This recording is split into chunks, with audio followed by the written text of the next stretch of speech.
Hello and welcome to the Western Wisconsin Journal.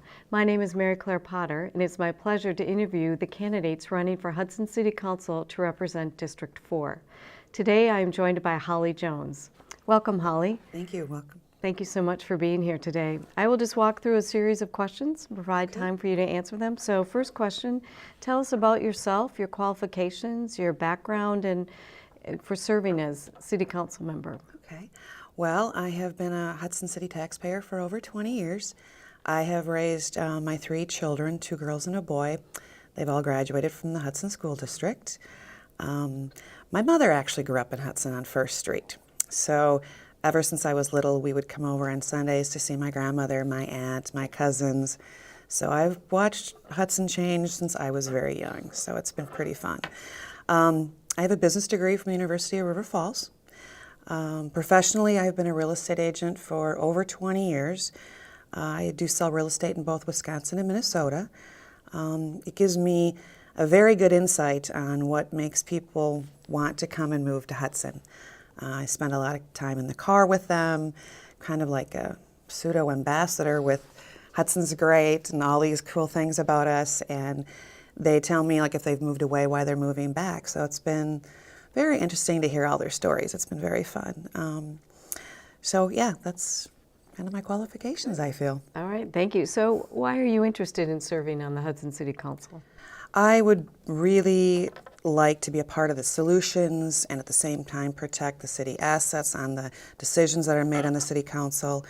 I feel I would have a really valid input, especially when you're relating things to property owners' taxes, potential assessments, should they need to sell, things like that. So my background dealing with real estate, experiencing how to get people to work together to get things worked out, be able to listen to a lot of different angles, I think would be very helpful for someone on the City Council. All right. So what do you see as the most important issues to be addressed by the Hudson City Council, say, in the next 2 years? I don't really think there's one important issue over another. I personally am not approaching this race with a personal agenda or reason. I just think that the one big concern for the district I would happen to represent as District 4 is going to be the golf course development. The district that I would represent is probably going to be a little bit more affected by it than some other districts. And I really, being on the City Council would help, in my mind, hopefully keeping Hudson an affordable place for people, of all income levels to be able to live in. All right, very good, thank you. So my next question, do you see any areas where the city could reduce spending without reducing services? I am not privy to a lot of the budgets because I haven't been on the City Council before, but from the people that I've spoken to, we're a pretty lean running machine from what I've been told. So I'm guessing if you're going to be cutting, it's going to hurt the services. All right, very good. So do you think the city's plan for maintaining and improving the city's infrastructure is sufficient, and why or why not? I feel the city has done actually a very good job with the infrastructure plans. I think Tom Zuli and his departments have done a great job prioritizing the road repairs, the maintenance, trying to get the information and things resolved with that. But just like families' needs that change and grow, the city's going to have some needs that are going to change and grow. And so I think the infrastructure done a great job. Hopefully they'll continue and address things as it's needed. Very good. Excuse me, one topic that's been talked about before, but do you think the City Council should revisit rezoning of the dog track property? The dog track property. Yes, me being in real estate, that's always been a discussion with, what is that big building over there as you're driving around? My thoughts on is that we really need to keep the dog track property on our city tax roll. I believe it's presently zoned commercial. I'm not sure what you would like to rezone it to or what others may want to rezone it to. I feel that when Denny Darnold and the Community Development Department thoroughly studied this, they really felt keeping it zoned commercial was the best thing to do. And my understanding is there's really not a pushing entity or reason right now why we would want to rezone it. Okay. So I would say I would leave it as it is. All right, very good. So moving on to a new topic, what are your ideas to how to financially sustain the library? Yes, the library. It's been kind of a discussion of lately with the city council. The city has already increased the library funding fairly recently, and the library is now open on Mondays, which is wonderful for the residents of Hudson. The library is very important for sure, but I feel like it's a balancing act, so to speak. I mean, the city council has many different things that they need to consider when they move taxpayer dollars from one thing they're dealing with to another. How does it impact that? If the budget just isn't there for increasing the funding for the library, I would hope there would be some other ways that they could be creative in fundraising or gaining some support from the public. All right, very good. Do you think the city of Hudson should continue to annex land? Annexing land. I don't think the city of Hudson wants to become another Woodbury.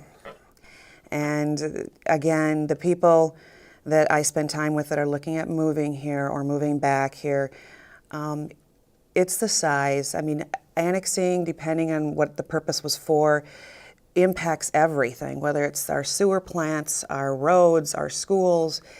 I'm not for or against, but depending on why they were doing it and what it was for, you'd really want to have a lot of studies done.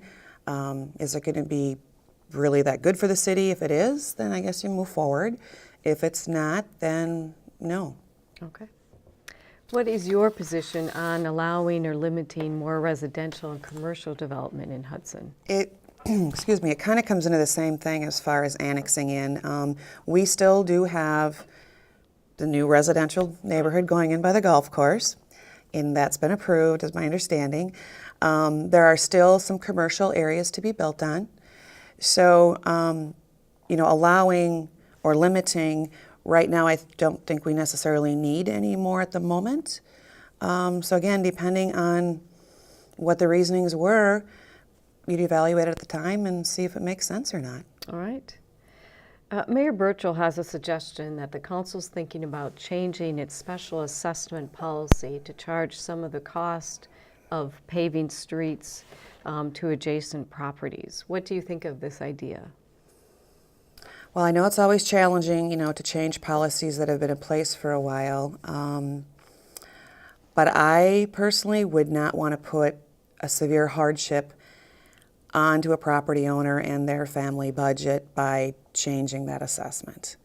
That affects them, their day-to-day life, depending on the amount of the assessment, and it could be large from the way it was sounding. It could affect them not being able to sell their home. Typically, assessments are paid off when you sell, so if these assessments were put on for 2, 3, 5, whatever number of years, that property owner has to deal with that should they decide to sell, fit that payment into their budget. We do pay a fairly good amount of property tax right now.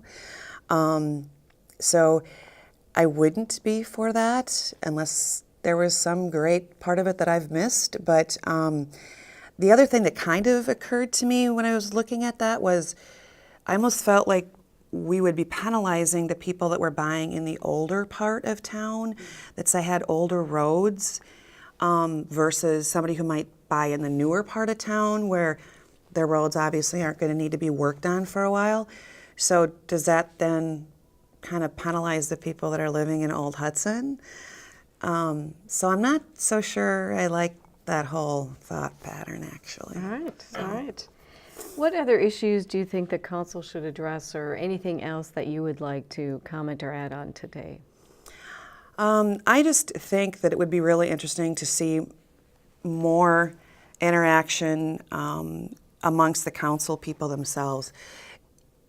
You don't hear kind of as many personal opinions with this existing council as I've seen in other councils, where really what are they thinking and what are their thoughts, and maybe you'd really like to hear what they have to say. They're a little more conservatively quiet, and I think that the taxpayers, if they have interest in what's being discussed, would like to hear more of that, and maybe offer the taxpayers a little bit more time to give their input if they so wish to. I mean, it is their taxpayer dollars that are a lot of times being decided. So, I mean, I just think I would like to have a little bit more, I guess, open forum amongst the members and maybe also against the public on especially some of the things like the Vine Street and the recent things that they've been discussing, on that. And I guess, I mean, I really would like to represent my District 4. I would really like to have a vote and a real involvement in what the City Council is going to be doing going forward. All right. Well, thank you very much, Holly, for coming in today and for your time, and wish you all the best of luck in the upcoming election. Thank you so much. Thank you. So just a reminder to everyone to get out and vote for the City of Hudson election on Tuesday, April 5th. For the Western Wisconsin Journal, I'm Mary Claire Potter. Thank you.